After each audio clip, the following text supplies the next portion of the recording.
तो मेरे ख्याल से कल तक हमने जो पढ़ा है वो आपको पूरी तरीके से समझ में आया।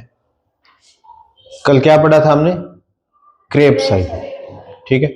आज हम क्या पढ़ने वाले हैं, उससे आगे का जो स्टेप है, electron transport system and oxidative phosphorylation. देखिए बेटा, हम पढ़ेंगे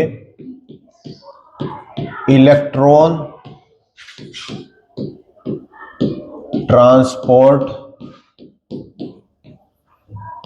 सिस्टम एंड ऑक्सीडेटिव फॉस्फोराइलेशन, ठीक है। दोनों चीजें एक दूसरे से जुड़ी हुई है, पूरे तरीके से जुड़ी हुई। कैसे है?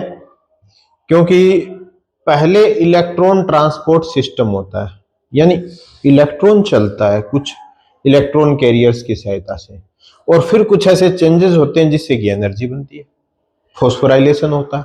फॉस्फोराइलेशन का मतलब क्या है कि एडीपी से क्या बन जाता है? एटीपी, और हमें एटीपी बनाना ही हमारा इसमें उद्देश्य है। तो ये दोनों चीजें एक साथ आती हैं। तो यहां तो इलेक्ट्रॉन फ्लो होता है इस सिस्टम में, और इसके बाद ऑक्सीजन का यूज करते हुए क्या बन जाता है? एटीपी बन जाता है। ये कैसे संभव हो पाता है, ये हम देखने वाले हैं। इसके लिए एक पूरा बड़ा एक डायग्राम बनाएंगे, जिस डायग्राम को आपको हूबहू याद रखना होगा। आपकी बुक में हल्का सा इसे थोड़ा सा टिपिकल डायग्राम है, लेकिन अगर आप बोर्ड वाले डायग्राम को गौर करेंगे यहाँ जो बनाने वाले हैं, तो शायद आप उसे बहुत ही अच्छा बना पाएंगे और बहुत ही अच्छे ढंग से याद रह पाएगा, ठीक है। तो अभी वो डायग्राम बनाते हैं बेटा। देखो, आपको अगर अगर आप देखो माइटोकॉन्ड्रिया को, तो ये माइटोकॉन्ड्रिया की आउटर मेम्ब्रेन, समझ रहे हो? और ये कौन सी मेम्ब्रेन है? Inner membrane. और बीच में क्या है? मैट्रिक्स। हम इतनी चीज को देख रहे हैं, अब गौर करना, इतनी चीज को हम थोड़ा सा एनलार्ज्ड व्यू में बना रहे हैं, ठीक है। तो देखो बेटा, थोड़ा सा गौर करोगे तो ये जो मेम्ब्रेन है,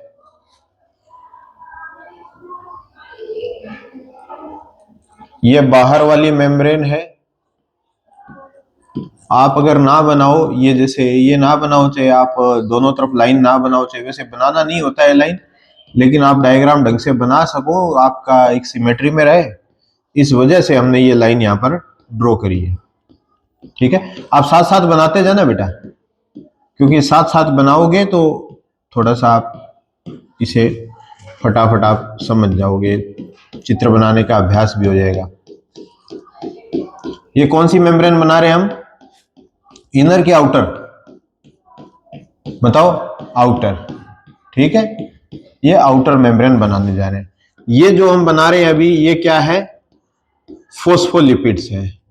फोस्फोलिपिड्स, फोस्फोलिपिड बाई लेयर है। ये दो लेयर होती है, इसीलिए इसको बाई लेयर बोला है, ठीक है।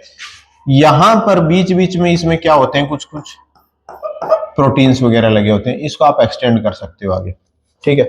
अब यहां पर देखिए, यहां बनाएंगे हम तो कुछ एक प्रोटीन करियर्स इसमें बनाएंगे, तो हम इसे बहुत ही क्या है कि अपना जो नीड के अनुरूप है इसको हम बना पाएंगे। देखते जाना, ऐसे ऐसे ही बनाने हैं।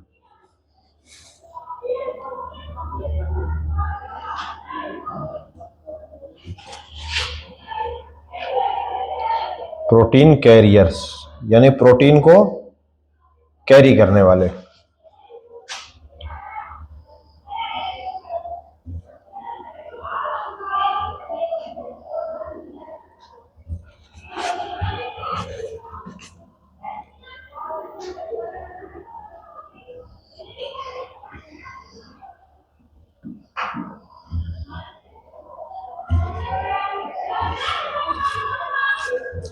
यहां आपको इसे थोड़ा सा उस लेयर की बजाय मैं मॉडिफाई करके दिखाना पसंद करूंगा।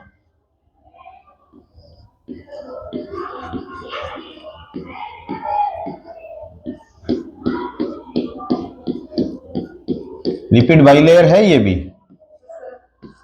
और इसके अंदर बीच में ये प्रोटीन कैरियर्स धसे हुए हैं। डायग्राम्स को साथ साथ बनाने का अभ्यास करोगे और डायग्राम के माध्यम से अगर याद करने का प्रयास करोगे तो आप बहुत ही अच्छा परफॉर्म कर पाएंगे, क्योंकि डायग्राम से ही आप ढंग से याद कर पाएंगे। वैसे रटने लग गए तो आपके लिए दिक्कत रहेगी बेटा। ये कौन सी मेम्ब्रेन बना रहे हैं हम? आउटर तो पहले बना दी, इनर। ठीक है, ये इनर मेम्ब्रेन है।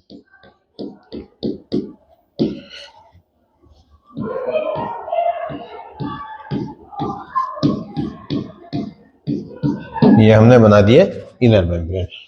जरा देखिए, यहां पर आपको ना एक नंबरिंग देनी है बेटा।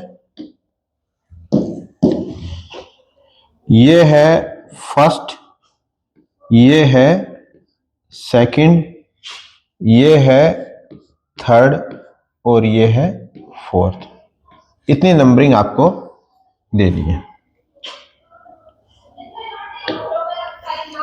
क्योंकि ये नंबरिंग आप देंगे आप इसे ढंग से याद कर पाएंगे। जरा देखो, जरा यहां ये कौन सी मेम्ब्रेन हो गई बेटा? आउटर। और ये कौन सी मेम्ब्रेन हो गई? इनर। अच्छा, ये बीच में क्या हो गया फिर? आउटर मेम्ब्रेन, इनर मेम्ब्रेन, बीच में कौन सा स्पेस है? Inter membranes space. ठीक है ना? चलिए, यहां इंटर मेम्ब्रेनस स्पेस, इतना याद रह जाएगा ना आपको। ठीक है। अच्छा, ये क्या हो गया फिर इधर? ये वाला कौन सा भाग है? मैट्रिक्स। ये मैट्रिक्स हो गया। इतना आपको क्लियर है? चलो, क्रेब्स साइकिल कहां हो रहा है? माइटोकॉन्ड्रिया कौन से भाग में हो रहा है? मैट्रिक्स में। यहां क्रेब्स साइकिल हो रहा है, और क्रेब्स साइकिल से क्या बन रहे हैं? NADH2 और FADH2। और जो ETS का जो काम है वो है NADH2 और FADH2 से क्या बनाना? ATP। ठीक है, वो कैसे बनते हैं अभी देखते जाना बेटा। अभी इनके नाम मैं बता देता हूं आपको। जो भी NADH2 आता है, इधर देखो एक बार समझ लीजिए। NADH2 जो भी आता है, मैं कलर चेंज कर देता हूं इसका, यहां आपको कलर ठीक रहेगा, ये थोड़ा सा NADH2 से क्या बन जाता है? NAD बन जाता है। ये अपने इलेक्ट्रॉन दे देता है इसको। किसको? कॉम्प्लेक्स फर्स्ट को। ये फर्स्ट है ना, कॉम्प्लेक्स फर्स्ट क्या करता है? यहां पर कलर ब्लू ही ठीक रहेगा, नहीं तो आता नहीं है वीडियो में भी। देखो बेटा, यहां ये क्या करेगा? 2H+ आयंस को ट्रांसफर कर देगा। कहां से? मैट्रिक्स से। कहां कर देगा? कौन सा स्पेस है ये? Intermembrane space. ठीक है। और ये अपने इलेक्ट्रॉन किसको दे देगा? ये यहां पर जो है कोएंजाइम Q है, इसको दे देगा। और कोएंजाइम Q एंजाइम ये क्या करेगा? ये इलेक्ट्रॉन देगा, किसको देगा? कॉम्प्लेक्स थर्ड को। ठीक है, कॉम्प्लेक्स थर्ड को देगा। और कॉम्प्लेक्स थर्ड को देते ही कॉम्प्लेक्स थर्ड भी क्या करेगा? जब ये इलेक्ट्रॉन अपना ट्रांसफर करेगा तो यहां पर 2H+ आयंस इधर ट्रांसफर कर देगा। अब कॉम्प्लेक्स थर्ड क्या करेगा? इसको साइटोक्रोम कॉम्प्लेक्स को, ये साइटोक्रोम है, इसको ट्रांसफर कर देगा इलेक्ट्रॉन। और ये इलेक्ट्रॉन किसको ट्रांसफर कर देगा? इसको कॉम्प्लेक्स फोर्थ को। जब इसको ट्रांसफर हो गया फोर्थ को, तो ये लास्ट कॉम्प्लेक्स है, और ये क्या करेगा? ये भी क्या करेगा? दो H प्लस आयंस कहां ट्रांसफर कर देगा? इंटरमेम्ब्रेनस स्पेस में। कहां से करेगा ये सारे कर कहां से रहे हैं? मैट्रिक्स से उठा करके इधर ट्रांसफर कर रहे हैं। और ये अपने इलेक्ट्रॉन लास्ट में किसको दे देगा? ऑक्सीजन को, क्योंकि ऑक्सीजन जो है वो इलेक्ट्रॉन एक्सेप्ट कर लेता है लास्ट में। ठीक है, तो ऑक्सीजन का यूज कहां होता है रेस्पिरेशन में? आपको समझ में आ गया? कार्बन डाइऑक्साइड तो पहले निकल रही थी, आपने देखा ना, कार्बन डाइऑक्साइड 3 जगह निकल रही थी, 2 जगह तो क्रेब साइकिल के अंदर निकल रही थी, और एक जगह जब पायरुवेट से क्या बन रहा था? एसिटिल कोएंजाइम ए बन रहा था, तब 3 जगह निकल रही थी। तो यहां पे भी ऑक्सीजन यूज होती है। क्यों? क्योंकि वो अल्टीमेटली इलेक्ट्रॉन का एक्सेप्टर है। लास्ट एक्सेप्टर कौन है इलेक्ट्रॉन का? ऑक्सीजन है। ठीक है, और लेकिन जब ये चलता ही रहेगा तो क्या होगा? यहां पर तो H प्लस आयंस बहुत ज्यादा बढ़ जाएंगे और यहां पर कम हो जाएंगे। तो एज ए रिजल्ट इस मेम्ब्रेन के इस साइड तो पॉजिटिव चार्ज डेवलप हो जाएंगे, इस चार्ज क्या हो जाएंगे? इस side negative charge, polarity develop हो गई। अब इसको बैलेंस करने के लिए क्या होगा? ये H प्लस आयन इस कॉम्प्लेक्स की सहायता से इधर आएंगे। ये एक तरीके का एंजाइम है जिसका नाम है एटीपी सिंथेज। अब देखते जाना बेटा, एक बहुत बड़ी चीज आपको समझ में आने वाली है। एटीपी सिंथेज से जैसे ही 2H प्लस आयन इधर आएंगे, ये क्या बना देगा? एक एटीपी। ठीक है, 2H प्लस आयंस आते ही क्या बना देगा? एक एटीपी। तो जब तीन बार आएंगे दो H प्लस आयंस, तो कितने एटीपी बन जाएंगे? 3। ठीक है ना? देखो, अब जैसे ही, अब एक बार ध्यान दीजिए बेटा, NADH2 से NAD बना, तो इसने अपने इलेक्ट्रॉन इसको दिए, इसको देते ही इसने 2H प्लस आयन इधर कर दिए। फिर जैसे ही इसके थ्रू यहां पर आया तो इसने फिर 2H प्लस आयन इधर कर दिए, इसने भी 2H प्लस आयन इधर कर दिए, और लास्ट में क्या हुआ? O2 को ट्रांसफर कर दिया। और जब यहां पर 6H प्लस आयन हो गए, जब ये 6H प्लस आयन यहां से बाहर आएंगे तो क्या होगा? कितने एटीपी बनेंगे? 3। समझ गए? अब दूसरी बात देखिए, अगर आता है FADH2, ये तो बात हो गई NADH2 की, तो FADH2 किसको ट्रांसफर होगा? FADH2 जो टूटेगा तो अपने इलेक्ट्रॉन किसको ट्रांसफर करेगा? इसको, कॉम्प्लेक्स सेकंड को। और कॉम्प्लेक्स सेकंड किसको करेगा? इधर देखो बेटा, कोएंजाइम Q को, और कोएंजाइम Q वापस वही प्रक्रिया दोहराएगा।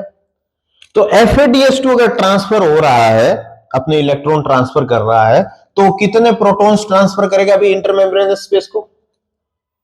कितने करेगा? 2 बार। एक तो ये और एक ये, 2 और 2 4 हो जाएंगे ना।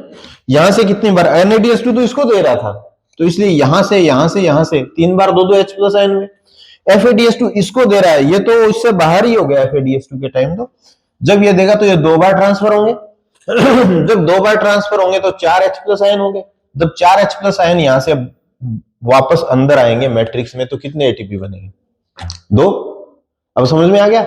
NADH2 से कितने बनते हैं? 3, और FADH2 से 2। ये चीज बहुत सारे लोगों को काफी लंबे समय तक समझ में नहीं आती। आपको इस लेवल पर समझ में आ रही है, ये बहुत बड़ी बात है। ठीक है, तो ढंग से इस तरीके से आप समझेंगे तो आपको ये चीजें समझ में आएगी। तो मैं समझूं ये आपको क्लियर? एक बार फिर से देख लीजिए, क्रेब साइकिल कहां हो रहा है? मैट्रिक्स में।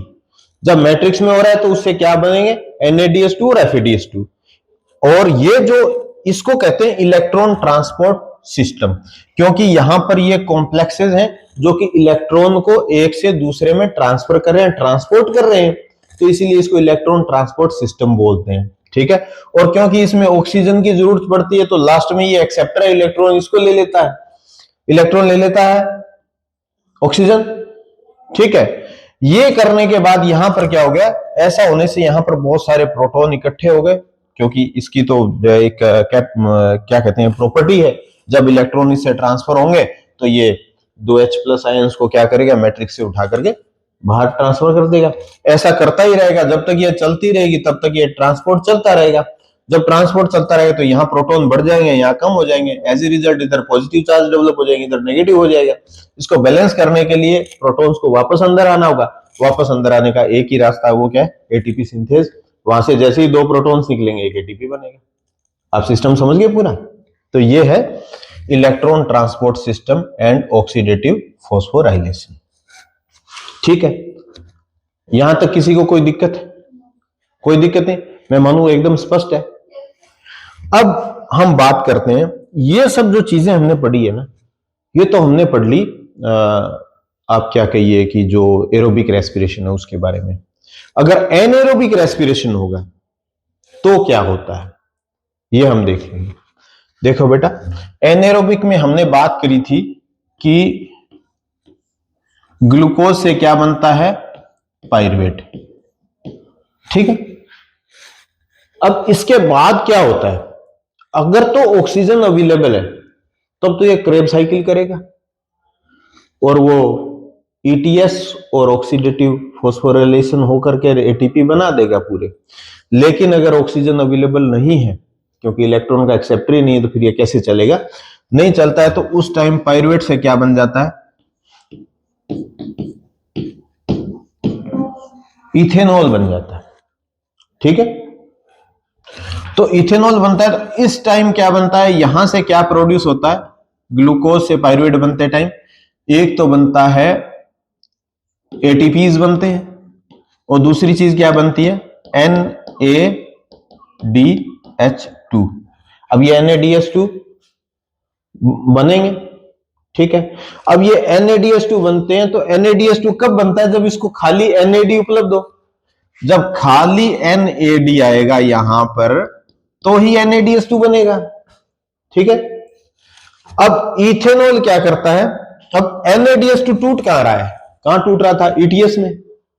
अब क्योंकि ऑक्सीजन अवेलेबल नहीं है तो ETS तो होगा नहीं, तो जब इसको यहां पर NAD नहीं मिलेगा तो ये प्रक्रिया भी बंद हो जाएगी। तो इसको शुरू रखने के लिए एक अल्टरनेटिव अरेंजमेंट है नेचर का, भी इसको NAD उपलब्ध कैसे कराया जाए।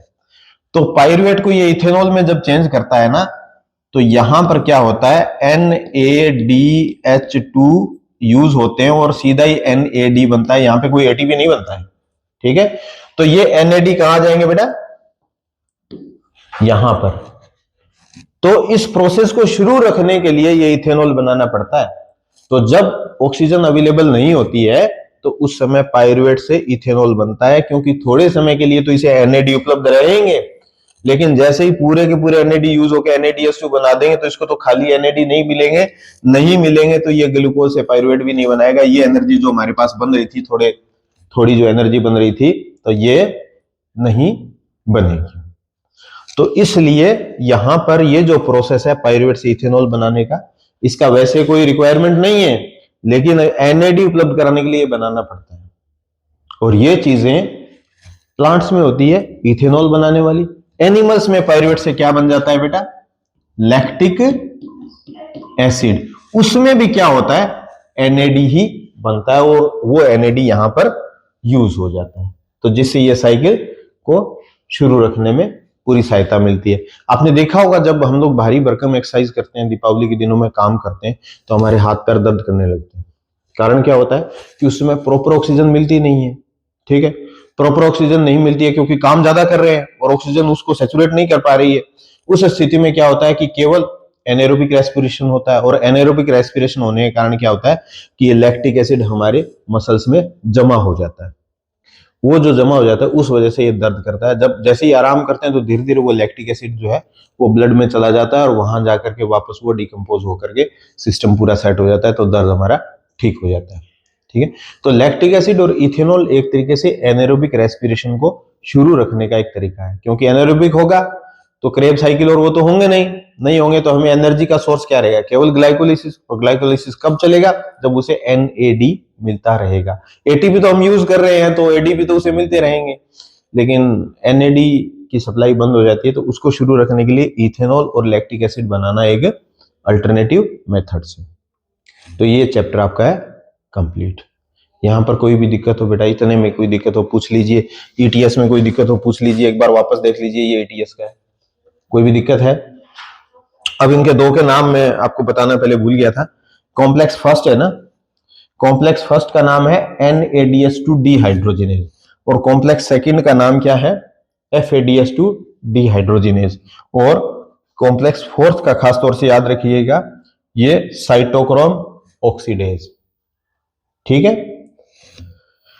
तो इतने इनके नाम है, थोड़े से आप याद रखेंगे तो आपको नीट वगैरह में अगर कोई क्वेश्चन आएगा तो आप इसे ढंग से कर पाएंगे। ठीक है, मैं समझूं आप इसे समझ चुके हैं ढंग से।